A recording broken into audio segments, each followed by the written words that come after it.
NCAA basketball totals for Friday, November 25th. Don't forget to check out our NBA segment as well. NBA is back in action today. Also, don't forget to check SBR for all the numbers, the way the numbers are moving, all the sports books with all the lines, good sports book reviews, sign up bonuses, things like that. So be sure to check out SBR. All right, here we go. Let's jump into today. We got 3 games on the card. A lot of tournaments still going on. First one we're going to look at here is we got University of Chicago, Illinois versus Cal Poly, and odds makers have this total at 156.5, and that is a big number. But I'm going to go over that total. Now, it's on a neutral floor, although it's in DeKalb, Illinois. So Cal Poly has to travel a little bit, but the way they've been shooting, they're kind of young. They're actually in kind of a rebuilding year, and University of Chicago is as well. They're also pretty young, but they got a little bit of talent, and they go fast. Right now, they're 5th in the country in adjusted tempo, and I believe this is going to be an up and down affair. Cal Poly shoots the ball well enough. I think they're going to be able to score. Let's look at some numbers here. We got UIC, we'll just call them that for brevity's sake.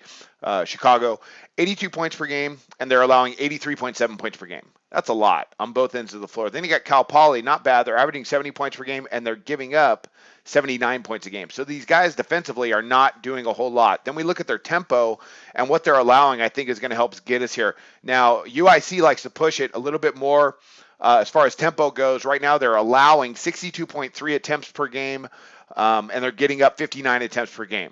Then we got Cal Poly on the other end. They're allowing over 55 attempts per game, and they're getting up, I believe, around 55 attempts per game. But what I like about this game is how well these two teams shoot. UIC right now, they're shooting just about 45% from the floor. Cal Poly, not great overall, closer to 44%, but they're shooting over 40% from distance. So that's solid. I just like this game to get up and down. Right now, Cal Poly, they rank 19th in the country in three-pointers made per game. And then you got UIC right now defensively. On that side of the ball, they're allowing opponents to shoot over 40% from distance. So I expect Cal Poly to knock some down. I think UIC is going to get up and down the floor and really push the pace. You look at their schedule this year, they've had some really high scoring affairs. All their totals this year, UIC, have been over this 156.5. Cal Poly, a little bit lower scoring, but I believe, they did have one game versus Arizona State, which was quite high, losing 74-96. I don't think it's going to be like that, but I do believe they're going to be over 160. So I'm going to go ahead and back over the total here with UIC, Illinois, Chicago, and Cal Poly. Next one up, a little bit better matchup on this next one. We got Virginia and Iowa. Well, a lot better.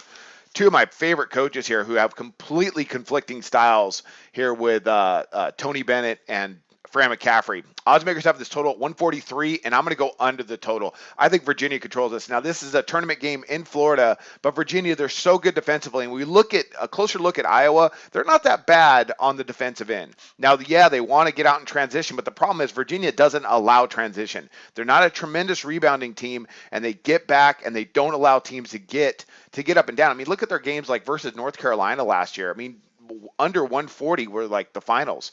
They just don't allow that sort of tempo. Now, Iowa, they're going to want to try and do that. I just don't think they're going to be able to. I mean, that's basically the guts of it. Right now, we got Virginia averaging 75 points per game, and Iowa, they're averaging 96 points per game. Iowa's allowing 79 points per game, but Virginia, right now, they're number 1 in the country, allowing 38.8 because they just do not allow transition. They don't. They're so good. I mean, also, they rank 2nd in the country in opponent assists per game. They allow just 5 assists per game. Yeah, they haven't played a team like Iowa so far this year. But 143, I don't think this is getting over 140. Look at these. Some of the shooting percentages, are very solid. You got Iowa. They're shooting 49% from the field, but Virginia allows just under 30%. Then you got Virginia. They're shooting over 51% from the floor, but Iowa, they're allowing opponents just 43% from the field. That's good. That's some good percentages there. And when you look more at Iowa, I already mentioned Virginia, like last year when they played North Carolina stuff. Well, Iowa last year, and it's, they still got some guys back and it's the same coach, so they're going to run that same tempo. When they played teams like Wisconsin, Ohio State, teams that are a little more defensive minded. I can't believe I'm saying that about a Thad Matta team, but yeah, a little bit more defensive minded. We see some lower scoring affairs. So although this is 143 and it looks tempting in a tournament game, I think Virginia, they're not going to change their identity. I think they're going to get out. They're going to get a lot of stops. It's not going to go at a really fast pace, so I don't think they're going to get to that 143. This could really, I'm fascinated by this matchup. So wherever it ends up, if it ends up over this total, I really want to take a note of it, but I don't think it's going to get there. So I'm going to stay under the total of 143. All right, Virginia and Iowa. That's going to be a really good game to watch. If you like college basketball, watch that game. Next one up, and the last one for the day, we got Providence and Memphis. Ed Cooley versus my man Tubby Smith. Tubby Smith coming over from Texas Tech. And we look at some of his numbers last year. Pretty good defensive team, and he did turn that Texas Tech program around. Now he's at Memphis. Ed Cooley's done a tremendous job with Providence. Has turned that program over as well, turned them around. And the reason they've done it is defense. Sorry, let's get to the total. Providence and Memphis, right now it's at 148. I'm going under the total. I think we're going to see a good defensive battle here. Let's look at some numbers. We got Providence, they're averaging 70.5 points per game, but they're allowing just 58. Then we got Memphis, they're getting up 91.2. Now, Memphis is pretty young. They lost 4 of their top 5 scorers last year. I think maybe that's a reason why Pastner took off for Georgia Tech. Then you got Memphis, so they're allowing just 70 points per game. Tubby Smith's just a great coach. I mean, he's really good. I like for both these teams. Look at their defensive numbers. You got Memphis right now. They're allowing opponents to shoot just 39% from the floor. Providence, not bad as well, allowing opponents to shoot 41.5% from the floor overall. Tempo-wise, not a lot of pace. You got, for this number at least, 148, you got Providence getting up just over 55 attempts per game. And you got Memphis, right now, they're allowing 62.8 points per game.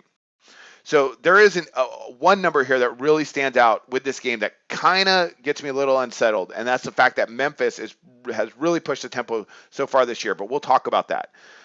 So far, they're averaging 70 attempts per game. So that 148, now it looks low. But Providence, they're only allowing 54.2. And this is a good Providence team. But then let's look at Memphis a little bit closer. The teams they've played, their last 2 games was McNeese State and Savannah State. 2 really bad teams that go really fast. Savannah State, they're always one of the top, not always, but at least recently, they're like in the top 10 as far as adjusted tempo because they just get up and down the floor. And McNeese State does that as well. So all the teams, then we got them playing, Memphis playing Wisconsin, Milwaukee, a team that doesn't get up and down, 68-54. So they're going to go with how the team plays. Providence is not a transition up and down team. They're just a really well-rounded, fundamentally sound team, and that's Ed Cooley. He's a good coach. So I like for this game to stay under that 148 in what should be a really good matchup. So those are our 3 plays for today in college basketball. Quick recap: Cal Poly, Illinois, Chicago over 156.5. I think that's going to be a track meet. Virginia, Iowa, 2 conflicting styles under 143, and what's going to be an interesting matchup of those 2 conflicting styles. And we got Providence, Memphis, 2 good coaches here, 2 good programs under the 148, and what I think is going to be a defensive battle. So those are our 3 NCAA basketball picks. Be sure to check out SBR for all the numbers and the reviews, and I wish you luck on your picks today. Go to SBRodds.com. Browse, compare, and shop live odds available at top online sportsbooks.